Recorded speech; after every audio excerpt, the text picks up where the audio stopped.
Okay, Bambos, what you have here is a class of students from Christ Church University. Okay. And they were really, really interested in talking to an MP, particularly someone like yourself, a new MP, who's just been elected to Parliament, who probably didn't expect to be elected at the beginning of the campaign, No. found themselves in shock, found themselves into the House of Commons, which is like students going to university for the first time and having to find themselves around.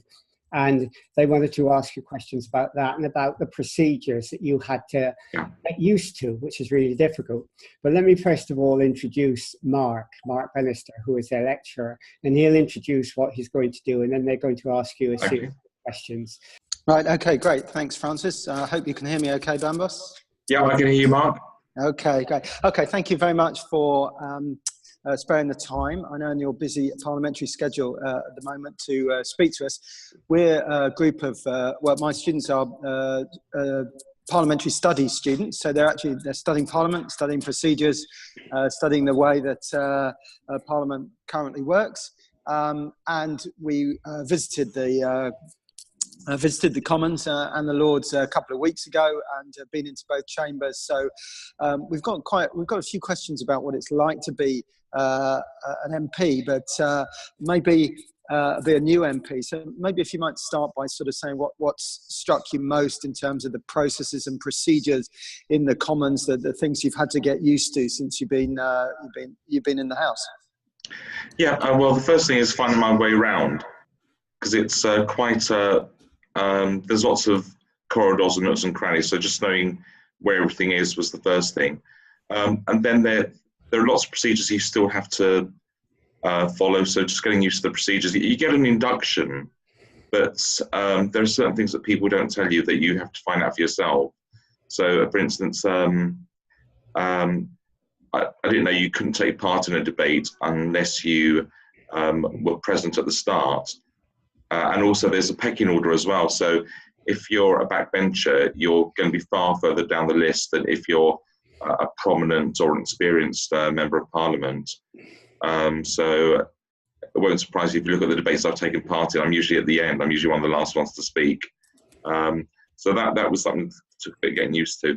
And also you have to, if you want to be on the list to speak, you have to write a handwritten note to the speaker, which has just really struck me as odd, because if you indicate you want to speak, then just being there and standing up is quite a good way of showing that you want to speak. But no, you have to write a note to the speaker, which is, again, very odd. But, you know, you kind of like get used to it, really. And the voting, it just, every vote takes about 15 minutes, because you've got 8 minutes to get into the lobbies.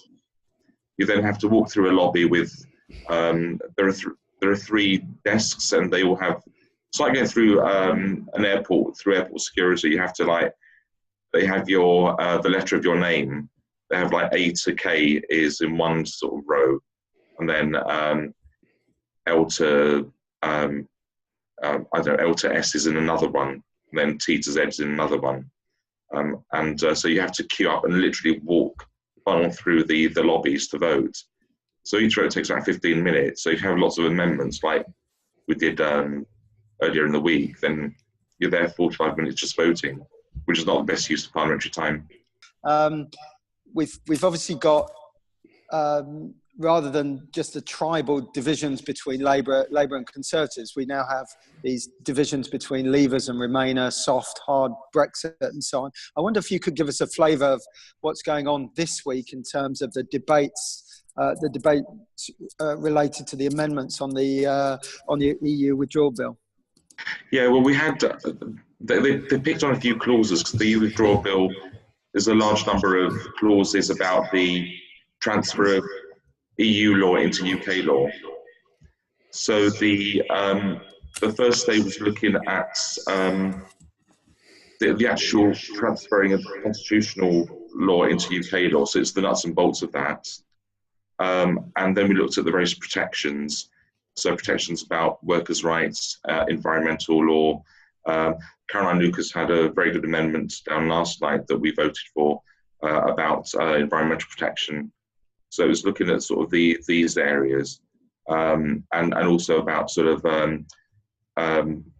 refugee children as well. That was Kate Green had a good amendment on that we voted on. So there are various areas. The problem is there have been so many amendments tabled that they're being lumped together now, and we're voting on the ones that have had the most popular support. And it's good to see cross-party support, although I'd like to have seen a bit more cross-party support. Ken Clark joined us in the amendment lobby, in the I lobby. So hopefully we'll get some more Remainers. But you know, Kate Hoey was obviously not with us, so that was obviously that's her view. But you do get some people that are Leavers and Remainers who are going to be quite influential over this next week. Do you anticipate the government being defeated at all on these amendments? Quite possibly on some of them. I mean, they won with 12 on one of the votes this week. I think it was on one of the Tuesday votes. So 12, that's with the DUP supporting them, is not a huge majority. And I'm quite sure that there's possibility of getting some more of the Tory Remainers to vote with us. So there'll be many more votes between now and Christmas. So we'll see what happens. But it wouldn't surprise me if they did lose one or two amendments. Yeah. Thank you very much. I'd just like to hand over to some of the students in the class. You've got a few specific questions to you. Some related to procedural issues, some related to your impressions of the Commons. Maybe if I ask B, you had a question that that follows on a little bit from questions I've just asked about sort of procedure and votes. Yeah, I was just going to pick up on the government's decision recently to abstain from votes, that of the EU impact papers and on opposition day motions. I know the speaker's kind of voiced that he's not very happy with it. What are your views on the government choosing to abstain? They've decided that opposition day motions are not binding and effective. So they feel that they're under some sort of duress, I think is the best way of describing it. So they, rather than be seen to be voting against something that's going to be very popular, they've abstained.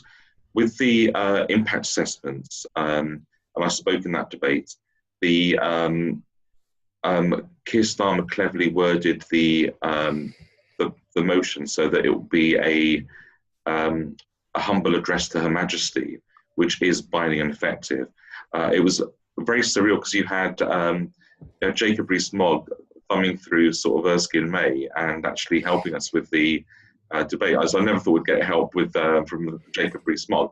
He said, I fundamentally disagree with the releasing of the impact assessment, but they are right that a vote on a humble address to Her Majesty is a binding resolution. So there's lots of constitutional stuff. If you're a constitutional political student nowadays, it's quite interesting in Parliament because there's lots of things that haven't been used before. But one of the reasons that I think Keir used that was because we had the universal credit debate, which was a few weeks previously, where the Tories just sat on their hands. And there were 299 people who voted for the to stop the rollout of universal credit. In fact, there's a debate going on right now it's a backbench debate in Westminster on this very issue. And that was 299 to 0. And the Tories tried to shrug their shoulders and say, well, so what? And the Speaker was very clear. It's like, look, you may be the government, but this is the will of the House. So you will do what the will of the House is. But, well, they decided to ignore that, but that's caused a really bad atmosphere. Sorry, I've spoken far too long in answering that question, but... Thank you. Yeah, I think, Elliot, you had something you want to ask about Prime Minister's questions?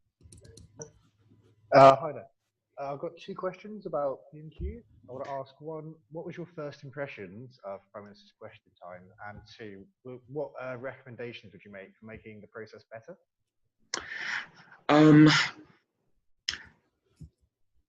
This is going to sound terrible, but it's my least favourite part of the day at Westminster. It's all played towards the cameras, so people try and either give a pithy question if they're on the government side, or they try and get a soundbite if they're on the on our side or the one of the other opposition parties.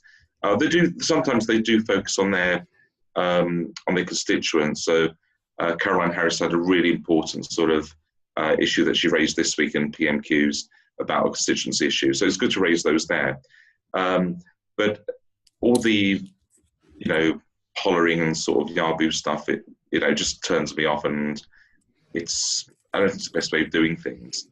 And also people don't get the response that they're looking for sometimes. It's usually a response that is trying to avoid sort of a gaffe with, the TV cameras are there. So people are playing up a little bit. There's a lot of play acting. How could it be done better? I don't know. I think you do need to hold the government to account and the Prime Minister to account. And PMQs seems to be one of the ways to do that. But I think just being able to get a proper answer and not one that's a soundbite answer would probably be very helpful. And just trying to get more of a share. At the moment, you have to send in your question. It's done on a ballot. So it's trying to get more of a share of people to actually be able to raise their question. So, I've never been called at PMQs, but I've been able to ask the Prime Minister questions during urgent statements that she's made to the House. I've put my name into the ring my name in the hat to be drawn out, but I've never been drawn yet. I might still get drawn, you never know. But it just seems to be a real set piece thing, but it's more for the TV cameras than actually trying to get an urgent answer. Sorry, that's my honest opinion. I don't like it. Okay, thanks. So I think Josh, did you want to come in with a question about committees? Yeah, I think you're on Elliot's camera. There we go. Perfect. I wanted to ask, how effective have you found your work on select committees so far? It's still early days, but I think select committees are very, very effective. So I'm on the Justice Select Committee, and the first person that we got to cross-examine was the Lord Chief Justice of England and Wales. And I was like, wow, this is like, he's going to answer things being televised, and we can hold him to account. So I think select committees are very, very effective. There's a lot more collaboration than you'd expect from backbenchers from cross parties in select committees. I think they're a very useful tool. And they do produce reports that can result in debates in Parliament, and you can shed light on things that you really want to shed light. So, yeah, I think I do like the work that they do. I think next week we've got the head of the Crown Prosecution Service, Alison Saunders. So we've got her up on Wednesday. So I'm going to be asking her some searching questions. But yeah, I find them very useful. Harvey wanted to ask you a question about your surprise election, shall we say, in having stood for the seat previously. So, over to you, Harvey. Okay, I was going to ask, considering you just won your first election, I was wondering what your views would be on an elected second chamber. Yeah, fully supportive of reform of the House of Lords and elected second chamber. I think that we might have to look at how long the terms are, and also the way that we elect the second chamber as well. I'm a strong supporter of electoral reform. And I think that if you did it differently and for a longer term, perhaps you might attract different people that are able to hold the House of Commons to account. I think the way that it's structured now, the way that it's just packed full of people that, got patronage from the different political parties isn't the best way forward. There are some experts in the chamber. The crossbenchers are very, very good in some things that they pick up, and there is very experienced people. But I do think we need to look at how things. I think we need to have an elected second chamber. There was a Westminster Hall debate on, I think it was maybe yesterday actually, which looked at this very point. There's been a report that's been produced by, I think it's come from the Speaker of the House of Lords that's out recently. Might be worth looking at. So yeah, strongly support that. Yeah, just to follow that up. Yeah, we were looking at that this morning. The Burns report on the Lords, and it's not so much introducing an elected second chamber, but reducing to 600. it was kind of it's an interim measure, would need the support of all the parties to be taken forward, but wouldn't need legislation. I wonder if you'd had a chance to think about that as a sort of way forward for the Lords, because I'm sure this is going to come up when the Lords deal with the EU withdrawal bill, probably around about February next year. Well, somebody in the debate said you wouldn't get turkeys voting for Christmas, and I think that it wouldn't get universal support in the Lords. The problem is that David Cameron appointed many Lords, far more than has happened for a while, which is not the way if you believe in democracy. You've just pack in the second chamber. I know we've reduced the number of hereditary Lords, but that's still not the point. Reducing to 600 is, it's not going to sort of solve the problem of having an unaccountable, unelected second chamber. And you need to have that to actually give confidence in people that they will do their job properly, and that people need to be held to account to an electorate rather than just to be there because of party patronage. So that's my that's what I support. We've got a private members bill that's going to be debated on the 1st of December about reducing the number of MPs from 650 to 600. So I'm hoping to speak in that debate. But, you're reducing the number of elected members, and you've got this, it's embarrassing that they're increasing the number of unelected members. So just throw that out there. Okay, just pass over to Alexis. I think he's got a question for you. Sorry, kind of touching back on before with the Justice Committee. So I was wondering, how your background in law has kind of affected your sort of position, your views, and whatever, how it's affected your role in the committee, basically. Yeah, it's useful to have a background in the area that you want to be on the committee. It's not essential. One of my colleagues has no background in law, but she's still able to sort of give valuable insight into the debate and what she views it. And actually, it's quite useful sometimes not to have that background, because you can then sort of ask searching questions that a layperson would ask. So I found it helpful. And there are things that I know are going to be coming up that I've got some really questions that are going to be a bit more technical than, say, somebody that doesn't have the background. So it can be useful, but it shouldn't be a bar to you being on a select committee, because even if you don't have the experience, you can still ask the really searching questions that might give you unexpected answers. Right, okay, thank you very much. I think we're probably coming to the end of our questions. I just thought I'd ask one more, following up on something that you said earlier about the voting, particularly on the EU withdrawal bill, that you have some of your colleagues maybe voting the other way, shall we say. And I wondered, it made me think about how you feel, how united the Labour Party is perhaps at the moment in terms of voting as a bloc, and then likely to carry on that at all, or how many may be peeling away and perhaps voting with the government perhaps on some of these amendments. Those sort of things for us to look out for as following this legislation through the Commons. Well, my seat voted 62-38 to remain, but I've got colleagues in the North East and other areas where their seats were almost polar opposites. A friend of mine, Mike Hill, he's the MP for Hartlepool. Hartlepool voted 70-30 for Brexit.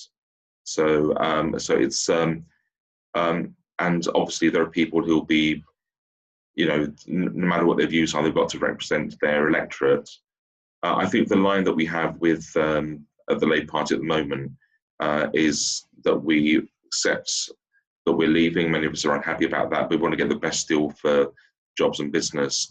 And so I think that the path that, and Keir Starmer's done an outstanding job in actually being able to keep everyone together, because the chances of this falling apart aren't insignificant.